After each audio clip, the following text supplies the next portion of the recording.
রবি, কে? আমি গো। এদিকে তাকাও। কে? কে দাঁড়িয়ে ওখানে? ছায়া ঠিক নয়, কিন্তু ছায়ার মতো। মৃত্যু? মৃত্যু কি তবে এই? আমি গো, আমি। চিনতে পারছো না? আমি তোমার নতুন বউঠান। নতুন বউঠান? তুমি? তুমি এসেছো? আমাকে নিতে এসেছো? যাবার সময় হলো বিহঙ্গের। এখনই কুলায় রিক্ত হবে। স্তব্ধ গীতি, ভ্রষ্ট নীড় পড়িবে ধুলায় অরণ্যের আন্দোলনে। তুমি এ কবিতা জানলে কি করে? এ তো আমার অনেক আগের। তোমার সব কবিতাই আমি জানি রবি, তোমার সবটুকু। মরে যাওয়া মানে আর কিছু নেই বুঝি? রাতের বেলার সব তারাই থাকে দিনের আলোর গভীরে। তুমি তো লিখেছিলে। আশ্চর্য ভালো বোধ হচ্ছে জানো। এতদিন ধরে আমাকে তুমি মনে রেখেছ, আমার সব প্রকাশের মধ্যে দিয়ে মনে রেখেছ। আর তুমি আমাকে কি দিয়ে মনে রেখেছ রবি? কি বলি বলো তো? আমার সকল ভালোবাসায়, সকল আঘাত, সকল আশায় তুমি ছিলে। হয়তো সব সময় আমি তোমার কাছে যাইনি। আচ্ছা রবি, হ্যাঁ? তোমার ছোটবেলার কোনো কথা মনে পড়ে না? 9 বছরের নতুন বউ আর তার 7 বছরের ছোট্ট দেওর। সত্যি কথা বলবো? হাসবে না? হাসবো তো বটেই, তুমি বলো। মনে পড়ে বাড়িতে তখন তুমি নতুন বউ, ছাদে বেড়াচ্ছিলে ছোট দিদির সঙ্গে। মনের কথা বলা বলি হচ্ছিল নিশ্চয়ই। আমি কাছে যাবার চেষ্টা করতেই ছোট দিদির এক ধমক। ইস, তখন তোমার মুখখানি যা হয়েছিল, লজ্জায় অপমানে রাঙা। খুব ইচ্ছে করছিল বর্ণ দিদিকে বলি, আহা ছেলে মানুষ, না হয় থাকলো আমাদের সঙ্গে। এসব কথা ও আর কি বুঝবে? কিন্তু নতুন বউ তো, আর বয়সী বা কত বলো, মুখ ফুটে বলা যায় না সব। শুধু সেই নতুন বউকে দোষ দিচ্ছ কেন? মুখ ফুটে কোনোদিন কোনো প্রশংসার কথা কি আমাকে বলেছ তুমি? এই ছেলে, এমন অপবাদ দিও না, অধর্ম হবে। কেন? সরু করে সুপারি কাটায় রবির মতো কেউ না। কি এমন কথা বলিনি জনে জনে? দেখ, সুপুরি কাটার সার্টিফিকেট নিয়ে হবেটা কি? আমি তো চিরকাল চেয়েছি আমার লেখার সার্টিফিকেট। সেখানে কোনোদিন তুমি আমাকে মন খুলে ভালো বলনি তো। বিহারীলাল চক্রবর্তী, বিহারীলাল চক্রবর্তী বলে তার সঙ্গে তুলনা করে গেছো তুমি বরাবর। আমাকে রেখেছো নিচের তলায়। হাসছো যে? হাসছি আর ভাবছি। কি? সেই রাগ এখনো মনের মধ্যে পুষে রেখে দিয়েছো? না গো, সেসব কোথায় ফেলে এসেছি। সেসব থেকে গেছে আমার বুকের মধ্যে, আতরের ফিকে হয়ে যাওয়া, মন খারাপ করা গন্ধের মতো। দিনের শেষে ছাদের উপর পড়তো মাদুর আর তাকিয়া। একটা রূপোর রেখাবিতে বেলফুলের গোড়ে মালা ভিজে রুমালে, পিরিচে 1 গ্লাস বরফ দেওয়া জল আর বাটাতে ছাঁচি পান। আর তুমি তুমি গা ধুয়ে চুল বেঁধে তৈরি হয়ে বসতে। গায়ে একখানা পাতলা চাদর উড়িয়ে আসতেন জ্যোতি দাদা, বেহালাতে লাগাতেন ছড়ি, আমি ধরতুম চড়া সুরের গান। আর আর সূর্য ডোবা আকাশে ছাদে ছাদে ছড়িয়ে যেত তোমার গান। হু হু করে দক্ষিণে বাতাস উঠত দূর সমুদ্র থেকে। তারায় তারায় যেত আকাশ ভরে, আমিও গাইতাম, ভালোবাসি ভালোবাসি, এই সুরে কাছে দূরে জলে স্থলে বাজাই বাজাই বাঁশি ভালোবাসি। বা জোড়াসাঁকোর ছাদে বসে কিংবা চন্দননগরের সেই মোরান সাহেবের বাংলোয়। বাইরে ঘন ঘোর বর্ষা, ঝাপসা নদীর ওপর ডাকাতের মতো বৃষ্টি ঝরে পড়ছে অবিরাম। আর চারদিক খোলা সেই গোল ঘরে আমরা দুজনে মুখোমুখি বসে গান গাইছি। আজি ঝরো ঝরো মুখর বাদর দিনে জানি নে জানি নে কিছুতে কেন যে মন লাগে। গানের পরে গান, অশেষ অনন্ত। সে সব দিন থেকে গেছে আমার লেখায়। বিবিধ প্রসঙ্গ উৎসর্গ করেছিলাম তোমাকে, লিখে দিয়েছিলাম। আমার এই লেখার মধ্যে লেখা রহিল, এক লেখা তুমি আমি পড়িব, আর এক লেখা আর সকলে পড়িবে। ঠিক যেমন তোমার রক্তগরবিতে কিশোর বলেছিল, ওই গাছটি থাক আমার একটি মাত্র গোপন কথার মতো। তা হবে। নন্দিনী আর কিশোরের মধ্যেও তো আছি আমরা দুজন। জানো রবি, হ্যাঁ, সেই সব দিনগুলো আমাকে গোলাপের মতো ফুটিয়ে তুলেছিল। আমার মল্লিকা বনে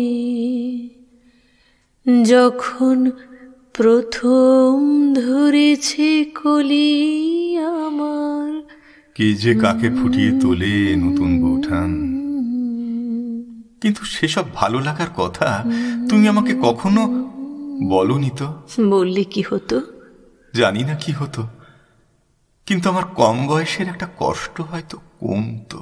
তবে বলি শোনো, আমার আমার ভয় হতো তোমার লেখা শুনে। ভয়? কিসের ভয়? মনে হতো এ এক আশ্চর্য গণ্ডি টানা সংসারে কে ধরবে না বেশি দিন।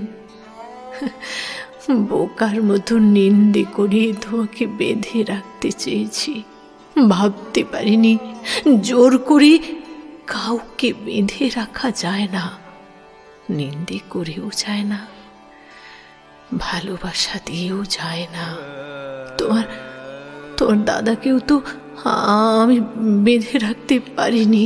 ছি ছি, এ কি কথা? দাদা তোমাকে ভালোবাসতেন, খুব ভালোবাসতেন। তুমি চলে যাবার পর কত লোক তাকে বলেছে বিয়ে করতে। অমন দেবতার মতো রূপ, অমন মানুষ, কিন্তু জ্যোতি দাদার ছিল এক উত্তর, বিয়ে করব কি করে, তাকে যে এখনো ভালোবাসি। আমি বুঝতে পারিনি ঠাকুরপো, সারাদিনের পর বিকেল বেলায় তোমার গানের ওই ফুটন্ত গোলাপের মতো আমি উন্মুখ হয়ে বসে থাকতাম। তাম্র থালায় গোড়ে মালাখানি গেঁথে সিক্ত রুমালে যত্নে রেখেছ ঢাকিয়ে, ছায়া হেলা ছাদে মাদুর দিয়েছ পেতে। কার কথা ভেবে বসে আছো জানি না কি। আর তিনি আসতেনই না কোনো দিন, থেকে যেতেন বীরজিতলাওয়ের বাড়িতে। তারপর একদিন কি হলো বলো, কি হলো একদিন? বলতে কষ্ট হয়। কি? আজও এতদিন পরেও তোমার দাদার জব্বার পকেট থেকে পেলাম কি? একজন অভিনেত্রীর চিঠি। আমি তো সুন্দরী ছিলাম না কোনো কালে। সুন্দরী ছিলে না তুমি? কি আশ্চর্য দুটো চোখ ছিল তোমার নতুন বউঠান। আমি যতবার ছবি আঁকতে গেছি সব ছবিতেই যেন তোমার ওই চোখ দুটো ফুটে উঠতে চেয়েছে। কিন্তু এ বাড়িতে সবাই তো আমাকে পছন্দ করেননি। পছন্দ করেননি? কে তোমাকে পছন্দ করেননি বলো? মেজো ঠাকুরপো চিঠিতেও তো লিখেছিলেন আমি যে কোনো অংশেই আমার স্বামীর উপযুক্ত হতে পারি তা তিনি বিশ্বাসই করেন না। সত্যিই তো তোমার দাদার কত রূপ, কত বিদ্যে, কত গুণ, আমি তো উপযুক্ত নই তার।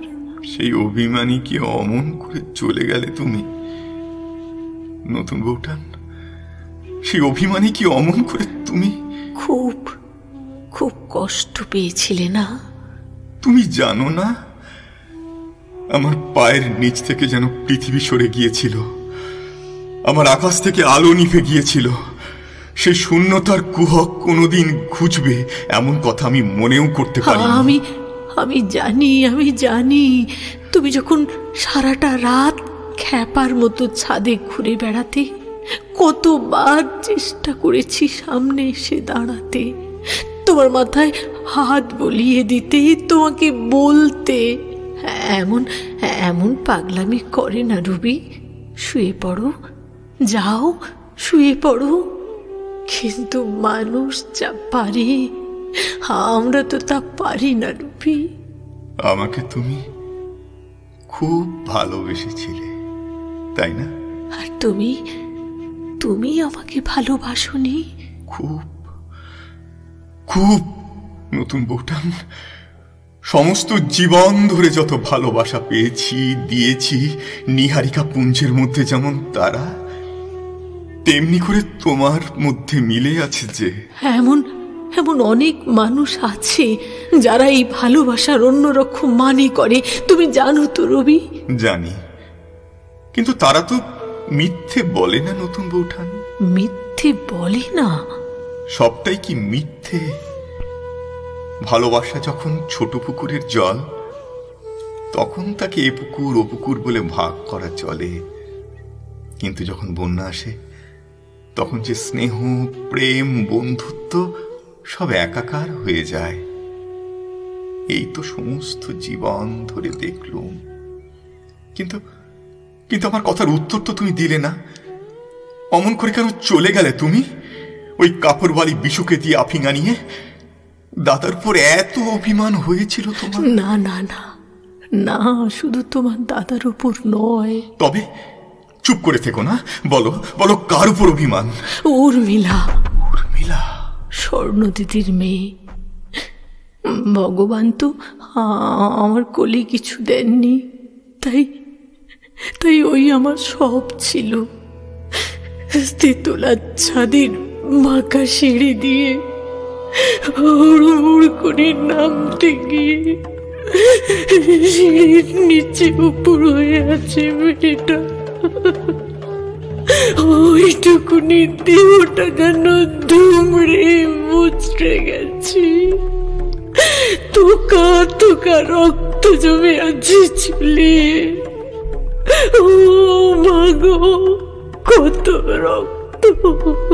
মনে পড়ে, কিন্তু সেই জন্যই কি তুমি কেন এত জানতে চাও বলো তো?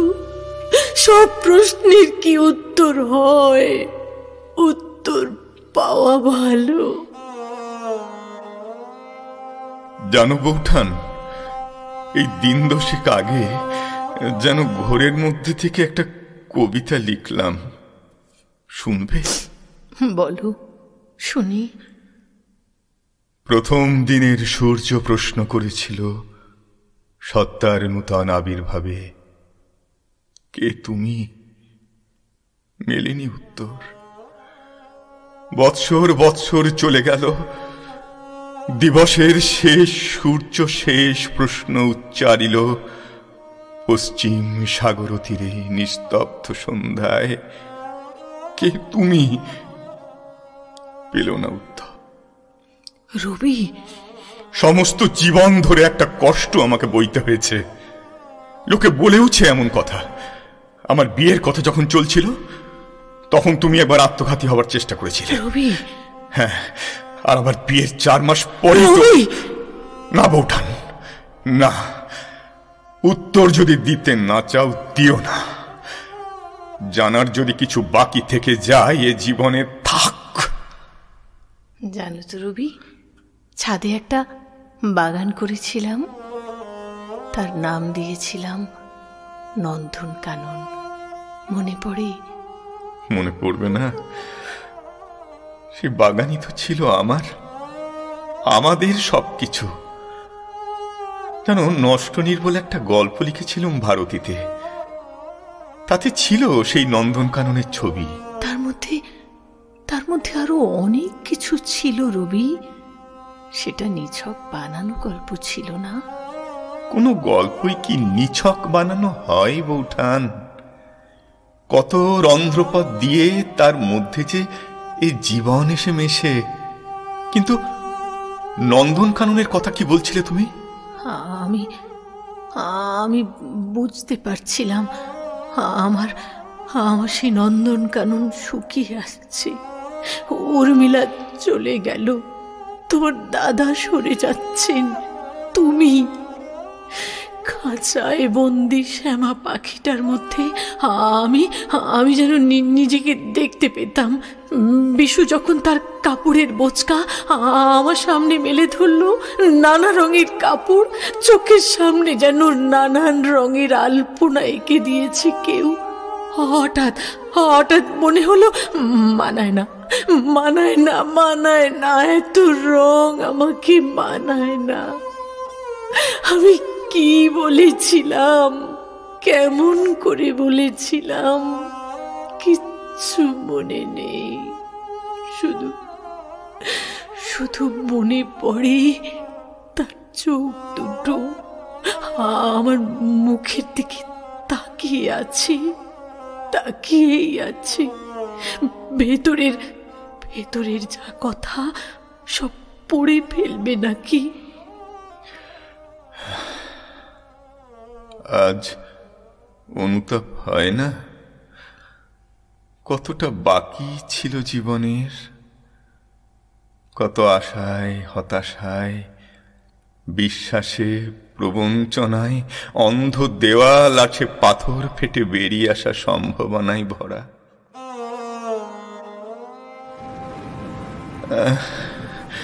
কত সব অভাবিত বাঁক নেওয়া এই জীবন। 25 বছর বয়সে শেষ করে দিলে। নতুন বৌঠান, আজ ভেবে কষ্ট হয় না তোমার? ভোরের বাতাস দিচ্ছে রবি, তোমার চাদরটা নেমে গেছে, বুকের কাছে টেনে দিই। কতবার ভেবেছি আপনা ভুলিয়া তোমার চরণে হৃদয় খুলিয়া চরণে ধরিয়া তবু কহিব প্রকাশ গোপনে তোমারে সখা কত ভালোবাসি।